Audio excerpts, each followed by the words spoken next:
Halo semuanya, selamat datang di channel Auto Driver. Kalau saja ada award untuk pabrikan mobil di Indonesia yang progresnya paling pesat, rasanya salah satu nominator haruslah Hyundai. Merek dari Korea ini perkembangannya begitu pesat akhir-akhir ini di Indonesia dalam berbagai hal. Yang pertama, mereka sekarang dipegang langsung oleh Hyundai Principal di Koreanya. Kemudian mereka membangun pabrik yang megah di Indonesia yang sebentar lagi akan beroperasi, menunjukkan keseriusan mereka, serta yang paling terasa di konsumen adalah line up produknya. Tadinya Hyundai itu adalah merek mungkin 10 atau 15 tahun lalu, itu adalah merek yang alternatif bagi mereka yang ingin mobil yang cukup oke dikendarai, tapi harganya murah atau terjangkau. Jadi budget car. Kalau di dunia penerbangan mungkin seperti budget airlines. Tapi sekarang mereka sudah berubah. Lihat saja line up mereka di pasar. Mereka menggebrak dengan memasukkan 2 mobil listrik sekaligus, Kona Electric dan Ioniq. Kemudian mereka memiliki Hyundai Palisade yang bahkan itu sudah sangat dekat ke kelas premium. Dan inilah salah satu produk terbaru mereka di Indonesia, yaitu Hyundai Santa Fe yang facelift di 2021. Jadi generasi ini sebenarnya muncul di 2018, tapi facelift di 2021 ini membuat mobil ini bagaikan all new. Tidak terasa seperti sekedar facelift, tapi banyak sekali bukan hanya model tapi juga teknologi-teknologi baru yang disematkan, dan harganya juga cukup premium. Ini tipe yang termahal ini 700 juta rupiah lebih. Dan Hyundai artinya sudah tidak takut lagi menjual mobil yang harganya tinggi, karena mereka percaya bahwa sekarang mereka memiliki desain, fitur, dan kualitas yang memang sepadan dengan harganya. Nah, sekarang kita akan lihat apa saja yang dimiliki oleh Hyundai Santa Fe facelift 2021 ini, dan yang lebih penting lagi bagaimana rasa berkendaranya.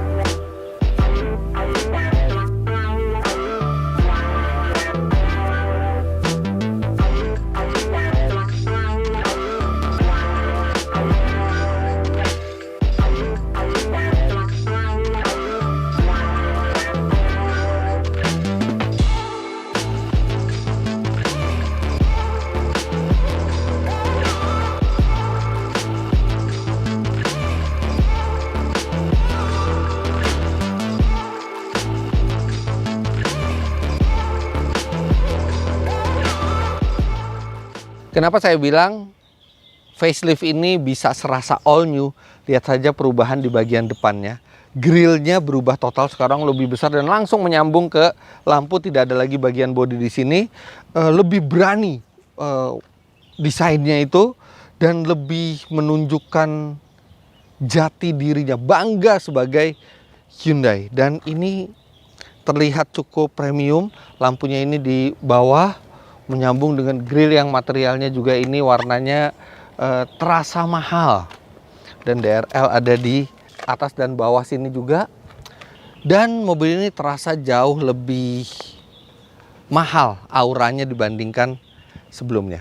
Dari bagian samping ada beberapa perubahan ornamen, tapi tidak sesignifikan di depan. Dan keren, kelihatannya juga mobil ini proporsional dan terlihat elegan juga. Nah, satu yang terlihat langsung oleh mata adalah peleknya. Dan ini kinclong peleknya karena saya yang membersihkan pelek ini sebelum mulai syuting dengan produk dari Sonax. Dan ini mudah sekali membersihkannya. Untuk mengaplikasi Sonax Wheel Beast Cleaner ini, Anda cukup spray ke velg kendaraan Anda dan tunggu sekitar 3-4 menit hingga proses cairan berubah warna menjadi ungu pekat. Cairan tersebut adalah hasil reaksi dari kandungan chemicals dengan kotoran besi pada ban. Kemudian untuk membersihkannya cukup bilas velg Anda dengan air bertekanan. Nah, Sonax ini nih efektif banget buat mengangkat kotoran dan debu, terutama residu dari rem. Itu sangat mudah dibersihkan oleh Sonax ini. Kemudian dia juga aman untuk semua jenis velg dan bahannya, serta tidak meninggalkan residu. Jadi dengan mudah velg langsung bisa kinclong. Dan by the way, buat teman-teman yang mau mendapatkan Sonax Beast Wheel Cleaner ini, gampang sekali, tinggal di deskripsi di bawah ada linknya, tinggal klik di situ. Nah, kembali ke pelek. Peleknya ini ukuran 18 inci dengan lebar ban 235 mm dan aspek rasio 60. Artinya ban ini memang cukup lebar ya, 235 mm. Dan karena cukup lebar walaupun dia aspek rasio 60, dia dinding bannya masih tebal, yang artinya itu akan mendukung kenyamanan, tapi juga dengan lebar seperti ini akan sangat mantap mestinya ketika dibawa di kecepatan tinggi di jalan tol. Wah, sudah dilengkapi dengan pegas sehingga sangat mudah membukanya bagaikan memang merek premium. Mesin yang digunakan ini sebenarnya masih sama dengan sebelumnya, 2200 cc turbo diesel 4 silinder. Dan tenaganya juga masih sama, 202 HP, beda sedikit. Dan torsi 440 Nm, yang mana mesin ini reputasinya adalah sangat kencang dan juga hemat. Nah, tapi walaupun mesinnya tidak berubah, transmisinya sekarang memakai dual clutch 8 speed. Jadi ini transmisi yang canggih, transmisi kopling ganda yang mestinya perpindahannya akan sigap dan halus, serta dia juga sudah 8 speed, dan tenaga serta torsi tersebut disalurkan lewat transmisi 8 speed dual clutch ke roda depan. Nah, di bagian belakang ini perbedaan yang paling nyata adalah ini. Anda pasti bingung kenapa bagasinya tiba-tiba membuka sendiri. Itu karena cara membuka bagasi di Santa Fe ini belum pernah kami temui di mobil-mobil lainnya. Jadi kalau mobil-mobil lainnya, kalau misalnya Anda bawa barang, Anda bawa kunci, Anda tinggal mengayunkan kaki di bawah, dia akan membuka secara otomatis. Itu yang ada di beberapa pabrikan premium juga misalnya. Tapi yang di Hyundai ini lebih kecil lagi effortnya untuk membuka bagasi. Yaitu kalau misalnya Anda memiliki kunci di kantung dan mobil dalam keadaan terkunci, Anda tinggal mendekat saja ke belakang. Dan kalau misalnya sistem mendeteksi bahwa Anda datang, kemudian Anda diam di belakang bagasi ini dalam waktu yang cukup lama, artinya Anda ingin membuka bagasi dan dia akan terbuka secara otomatis. Oke, kadang itu praktis, tapi kadang memang merepotkan. Seperti tadi lagi mereview di belakang, tiba-tiba dia membuka sendiri, atau kadang-kadang kalau misalnya kita lagi mau nongkrong sama teman-teman di sini, tiba-tiba out of nowhere dia ngebuka. Tapi minimal itu akan berguna kalau misalnya Anda membawa barang belanjaan dan Anda malas mengayunkan kaki, Anda tinggal dekati ke sini saja, asal dia mendeteksi Anda dari jauh datang ke mobil, dan dia akan membuka secara otomatis. Nah, ketika Anda sudah membuka, ini kapasitasnya besar bagasi dari Santa Fe ini. Bahkan dalam keadaan 3 baris kursi itu tegak, dia masih di atas 300 liter kapasitasnya. Kalau bangku paling belakang itu dilipat, itu masih 600-an liter. Dan kalau bangku tengah dilipat juga, total bisa 1.600 liter lebih. Jadi ini sangat cukup untuk berbagai macam kebutuhan barang bawaan Anda. Dan di sini juga ada ada partisi yang bisa dibuka, dilepas atau dipasang, dan ketika dilepas ada tempat penyimpanannya sehingga rapih di bawah sini. Dan dia juga cukup rata serta mudah untuk melipat atau menegakkan kursi. Bahkan untuk kursi di baris kedua, kalau kita mau melipat juga tinggal pencet satu tombol di sini. Dan bangku kedua itu pelipatannya ada 2 jenis. Yang pertama, kalau Anda mau masuk ke belakang, itu Anda tinggal pencet tombol elektrik di atas, dia akan merebas sedikit ke depan dan maju ke depan. Kemudian Anda punya akses ke belakang. Tapi kalau misalnya Anda tarik tuas di samping, maka dia akan melipat rata untuk memasukkan barang-barang di bagasinya yang flat, yang rata ini. Jadi cukup praktis. Tapi seperti rasa penasaran saya ke SUV lain yang memiliki 3 row tempat duduk, sekarang saya mau lihat apakah bisa untuk dewasa atau hanya layak untuk anak kecil di paling belakang ini. Saya harus tegakin dulu.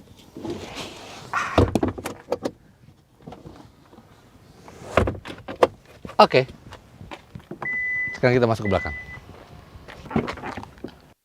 Oh iya, ada satu yang saya hampir lupa menjelaskan karena tadinya saya nggak percaya bahwa fitur ini ada di mobil ini, yaitu sekarang dia sudah memiliki remote engine start. Jadi di kuncinya ini sudah ada tombol yang kalau kita pencet lama dia akan bisa menyalakan mesin. Sekarang coba kita nyalakan. Agak jauh ya, mestinya kita agak jauh dari sini, kita nyalakan. Oke, kita harus pencet kunci dulu baru kita.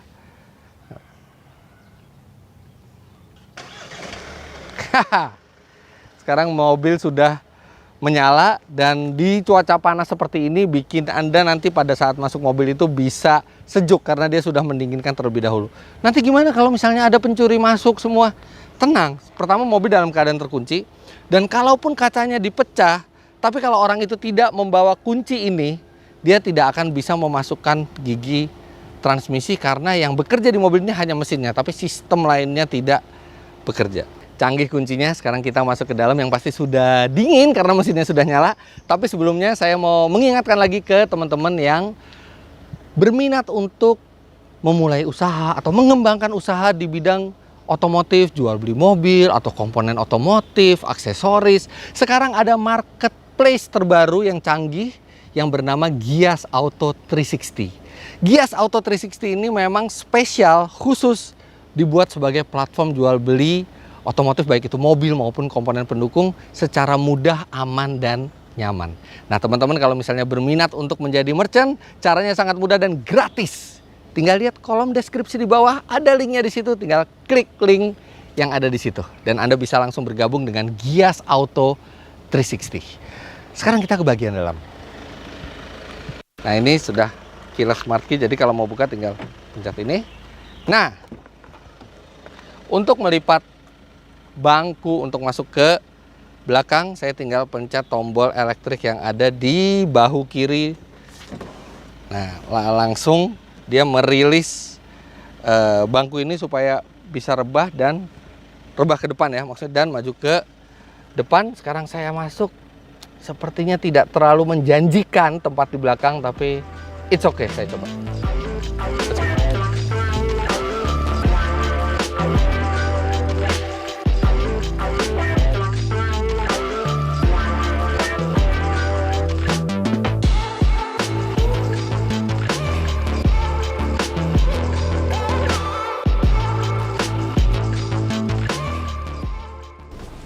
Oke. Anda bisa lihat kepala saya mentok tapi ngepas ya. Jadi kalau misalnya saya tingginya 177 cm, kalau misalnya teman-teman tingginya di bawah saya, mestinya cukup aman ini. Dan ini ruang kakinya lumayan besar kalau misalnya kursi ini dimajukan ke space yang paling depan, ke posisi paling depan. Nah, sekarang kalau misalnya kita tolong dimundurin sampai belakang. Nah ini kalau posisi paling mundur bangku tengah ini, nah ini memang kaki mentok ya, benar-benar nggak enak. Tapi kalau dimajuin dikit, nah ini dimajuin sedikit, nah ini sudah tidak mentok lagi. Tapi definitely tidak akan nyaman untuk orang dewasa perjalanan jauh. Ini hanya cocok untuk anak kecil ya, nggak kecil-kecil amat, tapi jelas bukan untuk orang dewasa yang di atas 165 cm gitu. Nah di belakang ini uniknya ada pengatur AC sendiri, jadi Anda akan merasa punya kontrol sendiri terhadap AC. Ini ada ventilasi di kanan dan kiri, bisa dimatikan, dinyalakan, dan ini juga ada slot 12 volt untuk USB. Tapi bukan USB, ini 12 volt, jadi Anda harus pakai adapter. Sayangnya tidak ada USB slot di belakang, padahal akan sangat berguna. Nah, ini oke. Nah, di kanan tadi kan ada tombol yang saya bilang untuk melipat bangku. Jadi kalau misalnya kita iseng sama yang depan, kita tinggal pencet aja ini.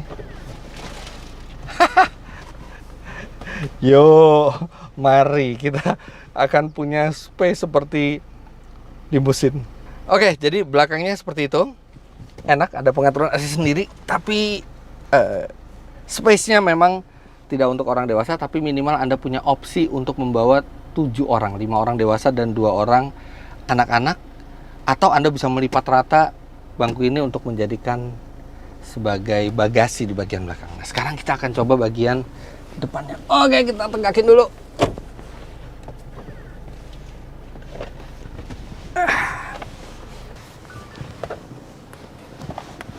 Memang nggak gampang-gampang amat sih keluar masuknya. Dan dia nggak balik ke posisi semula ya. Jadi dia balik ke posisi yang agak depan dan sangat tegak. Jadi harus di setel lagi sendiri.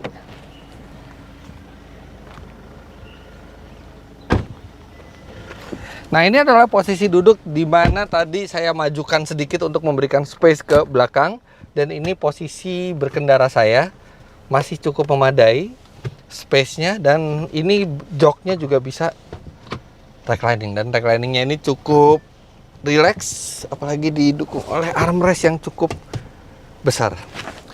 Ini bahannya juga warna beige-nya mirip mobil premium, tapi sayang walaupun di sini materialnya empuk, tapi masih ada material yang agak kasar yang tidak terlihat semahal material lainnya. Tapi lihat dong, ada tirai di sini.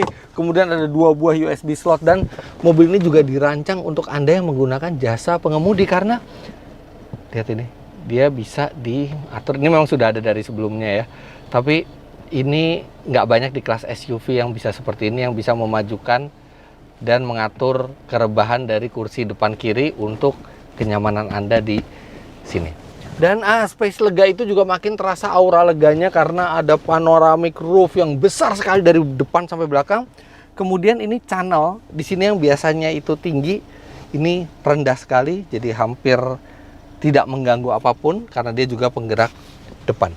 Nah, gimana kalau misalnya kita mundurkan sampai maksimal?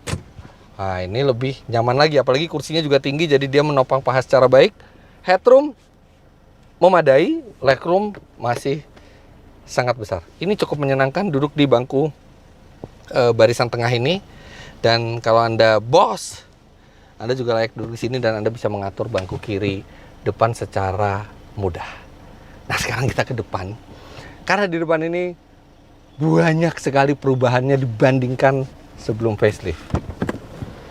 Nah, lihat dong, ini interiornya berubah cukup drastis dibandingkan sebelumnya. Jarang-jarang facelift itu mengubah interior mobil seperti ini. Yang paling kelihatan ini, sekarang konsol tengahnya model terbaru dari Hyundai, yang ini senada juga yang ada di Palisade, terus mengambang seperti yang ada di Kona Electric, dan transmisi sudah tidak lagi menggunakan tuas tapi menggunakan tombol. Jadi ini berubah total. Biasanya mobil all new yang mengubah interior seperti ini. Entertainment system ini sebenarnya masih mirip dengan sebelumnya, tapi dengan operating system terbaru. Jadi dia sudah bisa Apple CarPlay yang wireless. Jadi Anda tinggal hubungkan dengan Bluetooth dan dia sudah langsung Apple CarPlay seperti ini. Resolusinya juga sangat bagus, warna-warnanya juga cerah. Serta di bawah sini ada USB slot. Satu, memang di sini tidak ada USB slot lagi, tapi di sampingnya ini ada wireless charging. Dan wireless chargingnya ini unik. Nih, seperti saya tunjukkan. Jadi Anda bukan meletakkan secara horizontal seperti ini, tapi Anda meletakkan secara vertikal. Dan handphone langsung terkunci, aman, tidak kemana-mana, dan langsung di-charge oleh wireless chargingnya. Oke. Instrumen sekarang full digital, dan ini adalah instrumen full digital yang terbaru dari Hyundai.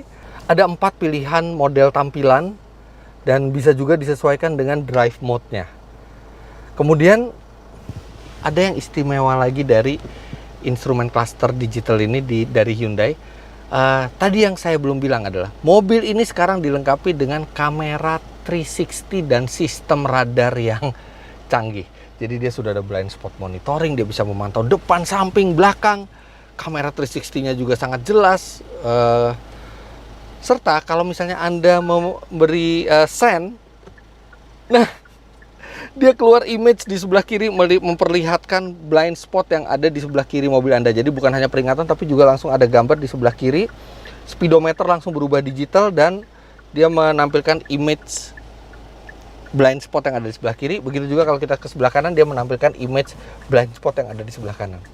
Sangat memudahkan dan sangat membuat kita aman ketika di jalan dan membuat tampilan juga jadi keren sekali. Hyundai ini, tapi dalamnya rasanya premium. Bentuk dashboard tidak diubah. Ini materialnya berkualitas ya kulitnya. Dan walaupun tidak diubah bentuk dashboardnya, tapi ini tidak apa-apa karena ini bentuk dashboardnya sudah keren. Ini perpaduan antara desain yang mewah dan desain dashboard yang rendah sehingga visibilitas ke depan itu sangat baik. Ini ditaruh di mobil premium sekalipun, desain dashboard dan material seperti ini pun sudah memadai. Nah, di sini coraknya corak titik-titik hitam ya. Memang sayangnya coraknya tidak terlihat terlalu mahal ya. Mungkin kalau dikasih piano black atau dikasih corak yang lebih keren gitu ya, bakal menambah aura kabin lebih positif. Tapi anyway, posisi nyetirnya tetap sama seperti sebelumnya dengan pengaturan tilt dan teleskopik, membuat posisi berkendara yang ideal, gampang untuk didapat. Jok sudah elektrik, kiri dan kanan. Sunroof di sini. Materialnya nih sepintas terasa kasar. Sepintas terlihat kasar, tapi ini sebenarnya halus sekali ketika dipegang. Oh, desainnya keren. Ini desain pintu langsung menyambung ke dashboard ini nih mengingatkan saya ke bahasa desain dari Jaguar ya. Bikin kita di kabin itu serasa di satu tempat yang terlindungi. Tapi ya memang sayangnya masih ada material yang tidak terlalu terlihat mahal di pintunya. Kenapa nggak diganti dengan plastik yang lebih halus atau yang minimal yang terlihat lebih mahal, mengingat yang lainnya ini bahan-bahannya sudah sangat berkualitas. Oke, sekarang kita akan jalan untuk mengetahui bagaimana impresi berkendara dari mobil ini. Nah, tapi ini mobil kan yang bersih, baru peleknya, bodinya masih berdebu, dan saya mau cuci mobil dulu sebelum jalan itu di bengkel Bosch. Let's go.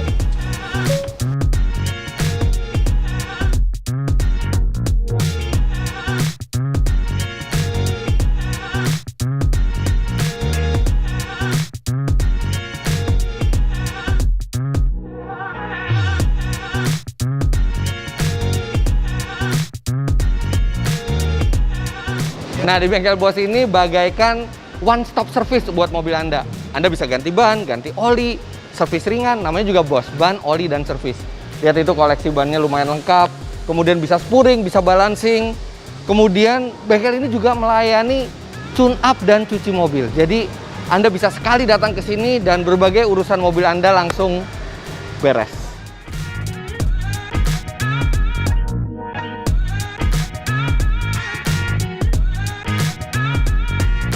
Oh iya, jangan lupa untuk pasang stiker Bosch di mobil Anda agar bisa mendapatkan tambahan angin nitrogen gratis di seluruh cabang bengkel Bosch. Untuk mendapatkan promo menarik dari bengkel Bosch, silakan kunjungi link yang ada di deskripsi video ini di bawah.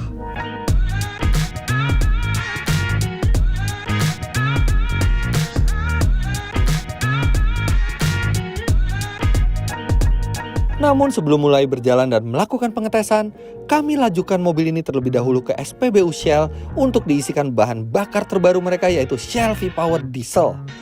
Shell V-Power Diesel telah memenuhi standar Euro 5 dengan teknologi Dynaflex. Shell V-Power Diesel memiliki daya bersih yang tak terkalahkan untuk melindungi dari endapan yang mengurangi performa mesin. Shell V-Power Diesel Euro 5 untuk performa dan efisiensi berkendara.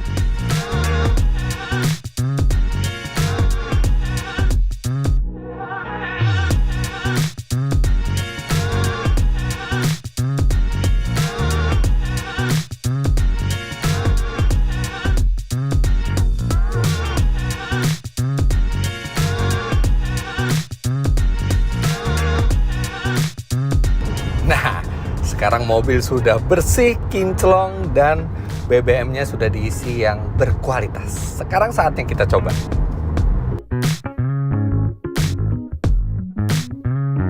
Santa Fe memiliki citra sebagai SUV besar yang nyaman dan memiliki tenaga besar. Dan di edisi terbaru ini, reputasi tersebut ditambah lagi dengan hal baru, yaitu canggih.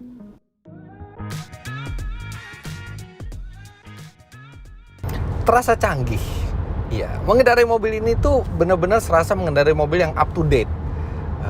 Kalau dulu kan Hyundai gitu ya, pabrikan Korea, kayak ya masih ada beberapa tahun di belakang lah teknologinya supaya menyediakan mobil yang harganya lebih reasonable, tapi yang ini rasanya benar-benar up to date. Hampir semua teknologi mobil premium terkini ya, bukan mobil biasa, mobil premium terkini itu ada di mobil ini. Instrumen digitalnya, kemudian transmisi tombolnya, wireless Apple CarPlay-nya, itu bikin kita seneng gitu loh, bahwa investasi yang kita berikan di mobil ini tuh dibayar dengan fitur-fitur yang memang tidak ketinggalan zaman.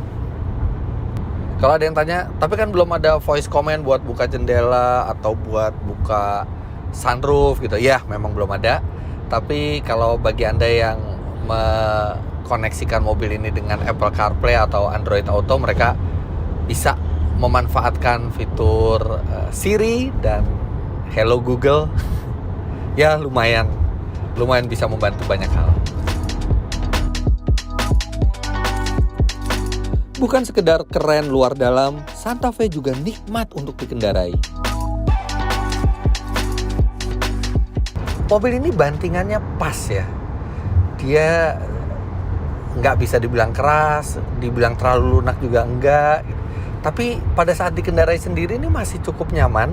Dan ketika dibawa 5 atau sampai 7 orang itu juga masih stabil, masih mantap. Jadi ini benar-benar bantingan yang pas. Dia cukup nyaman.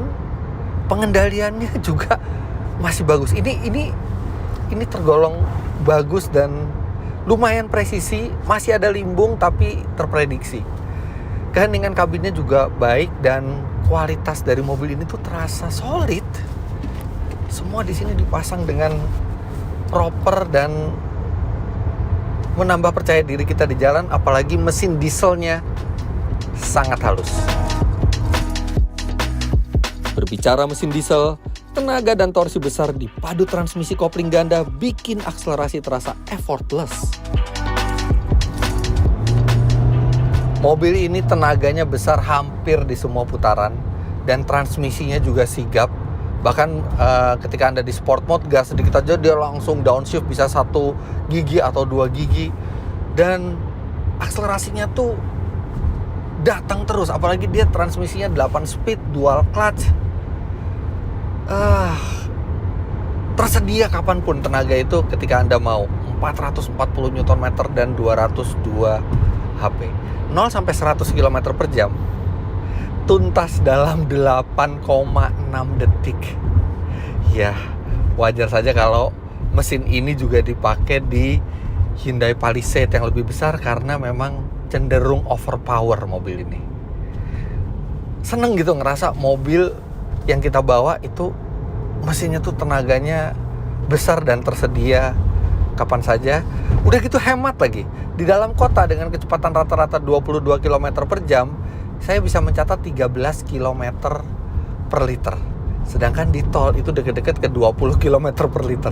Ini mobil tenaganya seperti SUV yang sporty, tapi konsumsi BBM-nya seperti LCGC. Satu yang membantu kemudahan dan keamanan dalam berkendara adalah fitur radar canggihnya.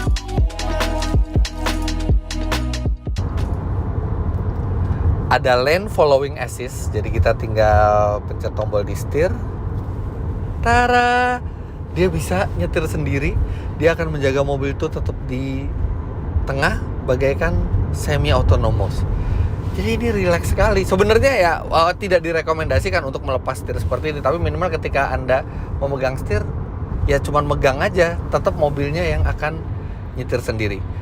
Memang secara teknis Anda bisa mengemudikan mobil ini dengan lane following assist tanpa perlu memegang setir, tapi ada sistem peringatannya untuk memastikan Anda nggak duduk di belakang atau ngeganjel gas pakai cruise control dan Anda duduk di belakang, karena dia ketika sudah 30 detik seperti ini Anda harus memegang setir atau nanti dia akan keluar peringatan, dan kalau sampai 1 menit masih nggak dipegang juga setirnya dia akan cancel, dia akan balik ke mode normal. Tapi ini lumayan, dia bisa mengikuti jalan ya, walaupun bukan di tikungan yang tajam-tajam ya, tapi dia bisa menjaga mobil di tengah terus dan halus. Kemudian dia fitur radar lainnya juga sangat membantu, bukan hanya ada blind spot monitoring yang ada peringatan visual dan suaranya di spion, tapi juga seperti tadi saya bilang, setiap kita sen kanan dan sen kiri akan langsung kelihatan blind spot kita itu di instrumennya. Rear cross traffic alert. Jadi mobil ini seolah-olah menjaga kita supaya terhindar dari tabrakan. Bahkan kalau kita mau menabrak mobil depan, dia juga bisa melakukan pengereman darurat supaya mengurangi resiko pada saat kita menabrak.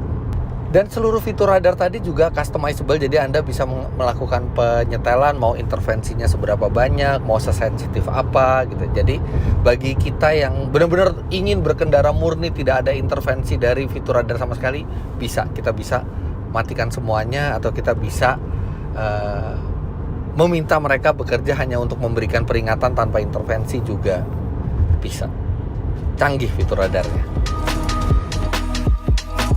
Oke, mobil ini memang sangat menjanjikan dan menggoda. Tapi harus diakui ada beberapa hal yang agak mengganggu. Yang pertama adalah tuas transmisinya yang walaupun kelihatan canggih dan modern, tapi jujur aja nggak mudah untuk terbiasa. Jadi kita kan biasa seperti ini ya, begitu pakai tombol kita harus ngeliat lagi R-nya di mana, P-nya di mana, D-nya di mana. Apalagi Hyundai itu belum fix gitu loh ininya, konfigurasinya. Saya punya Hyundai Kona Electric, konfigurasi PRND-nya agak beda dengan PRND yang di Santa Fe atau Palisade gitu. Jadi ya butuh terbiasa. Yang kedua, sangat disayangkan fitur radar yang canggih yang bisa nyetir sendiri ini tidak disokong oleh adaptive cruise control. Padahal Hyundai punya teknologi itu, tapi tidak dimasukkan ke Indonesia. Kemudian hal mengganggu berikutnya adalah layar multimedianya yang sebenarnya layarnya ini bagus, high resolution, warnanya bisa banyak dan cerah, tapi di software standarnya, di user interface standarnya justru seperti monokrom dan tidak menggugah sama sekali bentuk fontnya, padahal ini hanya masalah software. Secara hardware dia sudah capable. Kemudian tuas drive mode di sini ya. Ini sebenarnya tuas drive mode ini lebih baik kalau misalnya ini jadi tuas tuas untuk mengatur multimedianya seperti iDrive itu. Sekarang dia drive mode besar, kesannya gagah, tapi build quality-nya agak kurang ini drive mode-nya. Dia agak oblak gitu, sama persis terjadi juga di Palisade. Lantas hal berikutnya yang agak mengganggu adalah letak rem tangannya yang ada di kanan bawah, sedangkan letak auto hold-nya, tombolnya itu ada di kiri atas. Padahal mestinya rem tangan dan auto hold itu deketan, normalnya seperti itu. Kenapa nggak rem tangannya taruh di sini, di konsol tengah yang masih banyak space ini? Toh rem tangannya juga sudah elektrik. Mungkin meniru Mercy ya, karena Mercy di kanan. Tapi kalau Mercy memang dari dulu itu sudah tradisi, dan auto hold-nya juga diaktifkan hanya dengan menekan pedal rem. Kalau di sini agak canggung jadinya ketika kita mau menggunakan rem parkirnya, karena letaknya di kanan bawah.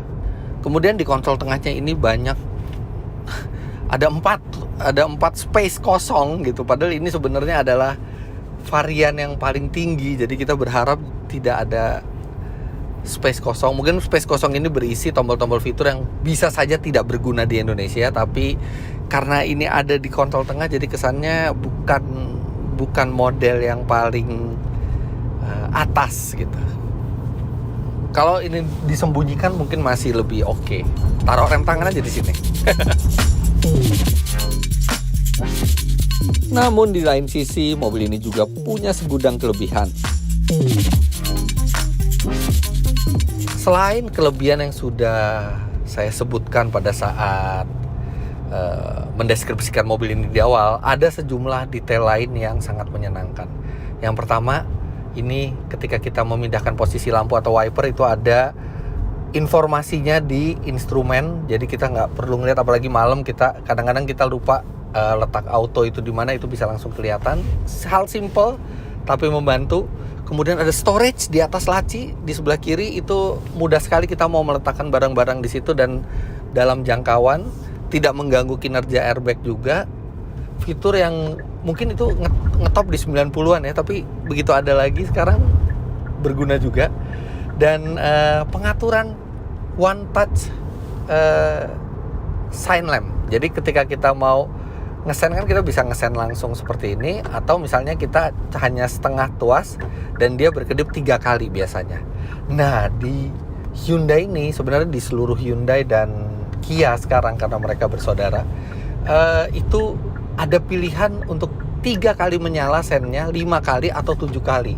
Dan di Indonesia itu sangat berguna karena 3 kali di Indonesia itu terlalu pendek, jadi saya setnya ini 5 kali, jadi cukup lama nyala sennya sampai kita benar-benar udah berpindah jalur. Kemudian jangan lupakan juga mobil ini variannya banyak sekali. Nggak banyak SUV yang semahal ini variannya banyak. Dia variannya ada 6 total, 3 bensin, 3 diesel.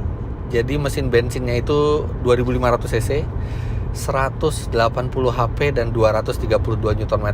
Ada 3 varian kemewahan, Style, Prime, dan Signature. Begitu juga dengan yang diesel. Harganya range-nya dari 500 jutaan sampai 700 jutaan. Jadi banyak sekali pilihannya untuk Anda pilih sesuai dengan keinginan Anda.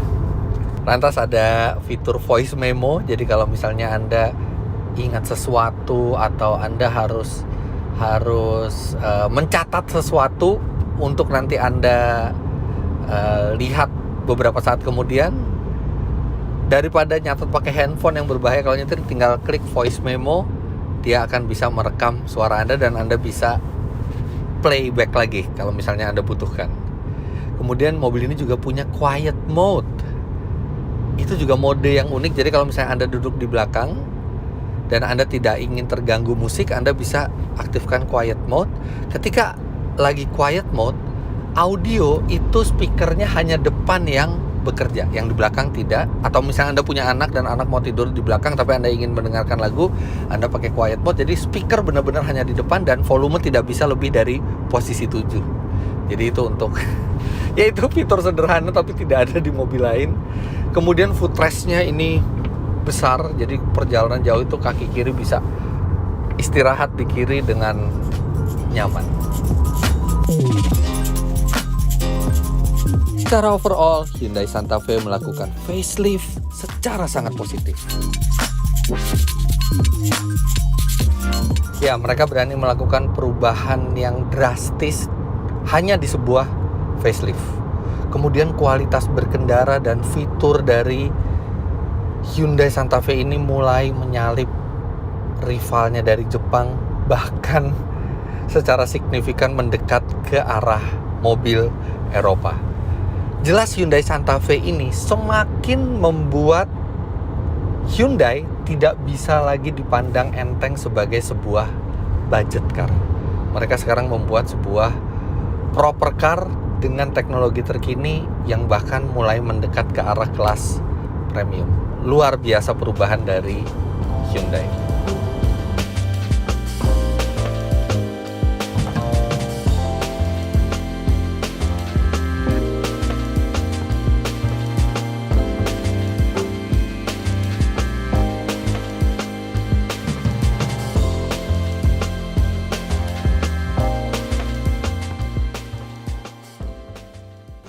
Hyundai memang tidak lagi menjual mobil murah seperti dulu. Line up-nya sekarang cukup mahal harganya. Bahkan sampai ada yang sudah di atas 1 miliar rupiah, Palisade yang 4x4. Termasuk Santa Fe ini juga di atas 700 juta rupiah. Tidak bisa dibilang murah. Tapi yang mereka pertahankan dari dulu hingga sekarang adalah value. Apa yang didapat konsumen dengan harga seperti ini, dan saya rasa Santa Fe memiliki banyak unique selling point yang tidak dimiliki oleh rivalnya dan membuat Anda juga akan merasakan progres dari Hyundai sekarang.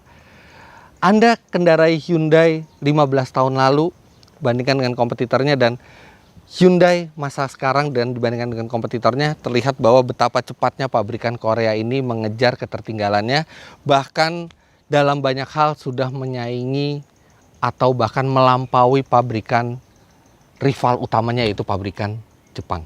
Dan Santa Fe ini bukan cuma memiliki performa tinggi, hemat, nyaman digunakan, lega dalamnya, dan fiturnya juga sangat baik. Bagi Anda yang ingin mencari SUV yang cukup besar untuk keluarga tapi masih enak untuk dikendarai sendiri dengan performa yang baik, Hyundai Santa Fe ini harus dijadikan salah satu pertimbangan Anda sebelum memilih mobil di kelas tersebut. Jadi begitulah hasil review kami terhadap Hyundai Santa Fe 2021 ini. Jangan lupa Anda klik like bila menyukai video ini, komentar di bawah, dan subscribe ke channel Autodriver jika Anda belum. Main-main ke web kami di www.autodriver.com serta download aplikasi kami Autodriver di Google Play Store. Terima kasih banyak Anda sudah menyaksikan. Sampai jumpa di video selanjutnya. Bye-bye.